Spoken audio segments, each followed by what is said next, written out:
دو طریقے یہاں پہ بتائے گئے ہیں. اس کتاب کو فالو کرنے سے رحم ملے گا، صرف ایسے پڑھتے رہنے سے نہیں، فالو کرنے سے. اور دوسری کیا بات؟ تقوی اختیار کرنے سے. ان تقولو کا مطلب کیا؟ یہ کہ تم کہو، لیکن یہاں پہ لا محذوف ہے، یا پھر یہ کہ مبادہ تم یہ کہو. یہ نہ ہو کہ تم یہ کہو، ہو سکتا ہے کہ تم یہ کہو، ٹھیک ہے، ایسا نہ ہو کہ ایک دن آئے کہ تم یہ کہو کیا انما انزل الکتاب علی طائفتین، کہ بے شک اتاری گئی تھی الکتاب، یعنی جو اللہ کی طرف سے آنے والی کتاب ہے، علی طائفتین، اوپر دو گروہوں کے، دو گروہوں پہ اتاری گئی تھی، من قبلنا، جو ہم سے پہلے آئے. کون سے وہ دو گروہ تھے جن پہ الکتاب اتاری گئی، اللہ کی طرف سے آئی ہوئی کتاب آئی؟ کون سے دو گروہوں پہ؟ یہود و نصارہ پہ. یہ نہ ہو کہ تم یہ کہو کہ یہود و نصارہ پہ تو کتاب آئی تھی، ہم تو اس کے پڑھنے پڑھانے سے غافل تھے. البتہ ہمارے پاس کون سی کتاب آئی جو ہمیں آپ پوچھ رہے ہیں کہ بھئی آپ نے کتاب پہ عمل کیوں نہیں کیا، آپ اللہ کی مرضی پہ کیوں نہیں چلے؟ یہ نہ ہو کہ تم قیامت کے دن اٹھ کے یہ کہو. مشرکین سے کہا جا رہا ہے کہ یہ نہ ہو کہ تم اللہ کے سامنے اس دن کھڑے ہو کے یہ کہو اللہ ہمارے پاس کہاں کتاب آئی، ہمیں تو کتاب ملی ہی نہیں. ٹھیک ہے، ان کو تورات ملی، ان کو انجیل ملی، لیکن ہمیں تو کوئی کتاب نہیں ملی نا. تو اب ہم سے پھر کیوں پوچھ رہے ہیں آپ؟ ہم نے تو وہ کتابیں نہیں پڑھی، ہمیں کیا پتا ان کتابوں میں کیا لکھا ہوا تھا. وہ تو ان کے پاس آئی تھی، ظاہر ہے وہ لوگ تو اپنی کتابیں ویسے ہی لاک میں رکھتے تھے، تو ساروں کے پاس ایکسیسیبل ہی نہیں تھی. تو ہم تو ان کے پڑھنے پڑھانے سے غافل تھے، یعنی ہمیں تو پتہ ہی نہیں ہے ان میں کیا تھا. تو اللہ پھر ہمارے اوپر تو نہ آپ کوئی سزا وغیرہ کرے. تو اب تم یہ نہیں کہہ سکتے، اس لیے کہ اللہ تعالیٰ نے اب حجت تمام کر دی، اب آ گئی ہے تمہارے پاس کتاب. Now you cannot give an excuse on the day of judgment کہ نہیں ہمیں نہیں پتا تھا، اللہ ہمیں کیا پتا تھا. آپ کے پاس کتاب آ چکی کہ نہیں آ چکی؟ ہم یہ نہیں کہہ سکتے کہ نہیں وہ تو سعودی عرب والوں کے پاس آئی ہے، میرے پاس تو آئی نہیں. آپ کے گھر میں پڑی ہے نا. اب آپ یہ نہیں کہہ سکتے پچھلے لوگوں پہ آئی تھی، ان کے پاس آئی تھی، عربوں کے پاس آئی تھی، ہمیں تو کوئی پتہ ہی نہیں. ہمیں کیا پتا اللہ کی مرضی کیا ہے، ہمیں کیا پتا اللہ ہم سے کیا چاہتا ہے. نہیں ہم تو بڑے انوسینٹ ہیں بیچارے، ہمارا کیا قصور ہے. نہیں، اللہ نے کتاب دے دی ہے. Now you cannot plead ignorance. آپ یہ نہیں کہہ سکتے کہ میں جو ہوں بیچاری مجھے کیا پتا، یہ کہہ کے آپ آخرت میں نہیں بچ سکتے. یہ نہ تم کہو مبادہ، یہ تم کہو، ہو سکتا ہے تم یہ کہو لو انا انزل علینا الکتاب لکنا اہدی منہم. یہ بھی ہماری بڑی باتیں ہوتی ہیں کہ اگر ہم پہ نازل کی جاتی نا کتاب تو ہم تو بہت ہدایت یافتہ ہوتے، ہم تو بڑے ہدایت، یعنی یہ تو اب یہ یہود اور نصارہ پہ کتاب نازل ہوئی اور انہوں نے تو یہ بدتمیزیاں کی اور وہ تو مغضوب ہو گئے اور یہ ہو گئے. ہمارے پاس کتاب آتی نا، ہم پھر ذرا دکھاتے کہ ہدایت ہوتی کیا ہے، ہدایت پہ چلنا ہوتا کیا ہے.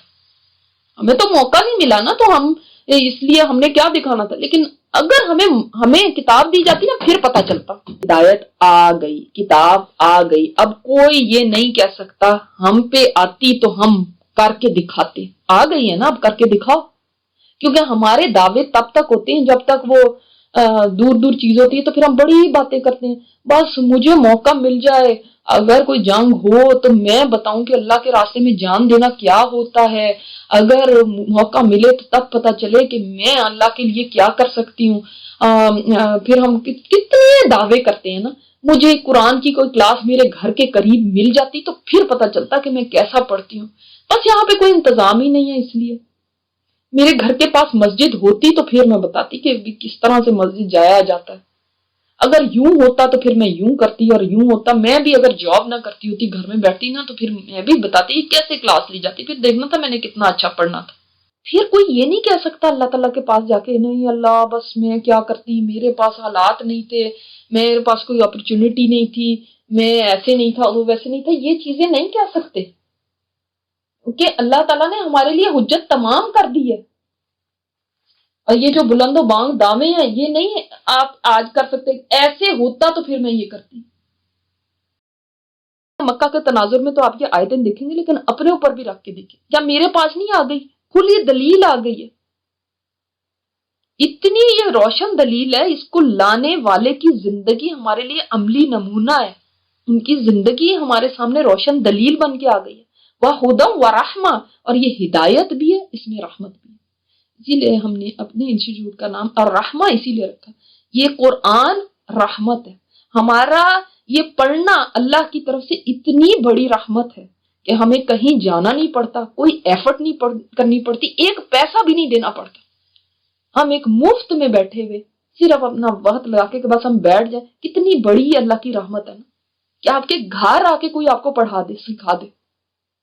تم تو اندھیروں میں بھٹک رہے تھے، اللہ نے دیکھو تمہیں ایک راستہ دکھا دیا زندگی گزارنے کا. اب تم میں سے کوئی نہیں کہہ سکتا مجھے تو سمجھ ہی نہیں آتا، مجھے کیا پتا عربی کا، مجھے کیا پتا. اب اس کا بھی انتظام ہو گیا.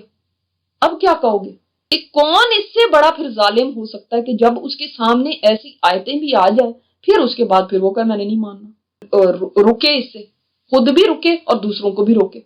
جھٹلانا ایک منہ سے ہوتا ہے کہ میں نہیں مانتی، ایک عمل سے بھی جھٹلانا ہوتا ہے کہ منہ سے تو نہیں آپ نے بولا شرم کے مارے، لیکن عمل سے کہا کہ نہیں، دل میں سوچا کہ نہیں بس ٹھیک ہے آ تو گئے ہیں، پڑھ تو لیے ہیں، لیکن عمل کس نے کرنا ہے ان پہ؟ یہ کون ان کو مان سکتا ہے؟ یہ بلا آج کے وقت میں کوئی ہو سکتا ہے ایسے؟ تو اللہ کے آیات کو سن کے سنی انسنی کر دے. کان سے سنا دوسرے سے نکال دیا. منہ موڑنے کا عمل دیکھیں آج بھی ہے، اس زمانے میں بھی تھا. مشرکین مکہ نے منہ موڑا. آج بھی آپ دیکھتے ہیں جب کوئی سننا نہیں چاہتا ان کو، ان آیتوں کو، یہ بھی منہ موڑنا ہے. جب کوئی پڑھنا نہیں چاہتا ان کو، ان کی تلاوت ہی نہیں کرنا چاہتا، یہ بھی منہ موڑنا ہے. کوئی کہتا نا سننے کا، نہیں نہیں ہمیں نہ سناؤ، بس ہمیں سب پتا ہے، رہنے دو، اپنے پاس رکھو. یہ کیا منہ موڑنا؟ کنی کترانا ہے، رکنا ہے ان سے. قریب ہم جزا دیں گے ان لوگوں کو جو منہ موڑتے ہیں ہماری آیات سے. سوء العذاب، کیسے جزا دیں گے ان کو، کیسے بدلہ دیں گے؟ برا عذاب دے کے. کس وجہ سے یہ برا عذاب ہوگا؟ بما کانوا یصفون، اس وجہ سے کہ وہ منہ موڑتے تھے. اللہ کی آیات کیا اس لیے آئی تھی کہ تم اس طرح سے ان کے ساتھ سلوک کرو؟ ان کو بس بند کر کے وہاں پہ رکھا ہوا. اب جب کوئی مرے گا تبھی یہ کھلیں گی آیتیں. یا پھر جب ہم نیا گھر لیں گے نا، اس میں موو کریں گے تو سب کو بلا کے بس ایک دفعہ قرآن خوانی کرا دیں گے. یا جب کوئی ہمارا مسئلہ آئے گا نا تو پھر ہم لوگوں کو کہہ دیں گے کہ آؤ تم آ کے پڑھ لو، اور ہم ادھر کھانے بناتے رہیں گے. سب منہ موڑنے کے طریقے ہیں. اس کا مطلب آپ کوئی ریگارڈ نہیں دیتے اس قرآن کو، کوئی رسپیکٹ نہیں ہے اس قرآن کی. اونچا رکھنا صرف رسپیکٹ نہیں ہے، یہ ہے اس کو رسپیکٹ دینا کہ آپ ویسے بھی اس کو فزیکلی رسپیکٹ دیں، لیکن یہ ہے اس کی رسپیکٹ کہ آپ اس کو اپنے لیے ضروری سمجھیں، آپ اس کو پڑھیں، اس کو سیکھیں، اس کو سمجھیں، اس کے اوپر عمل کریں.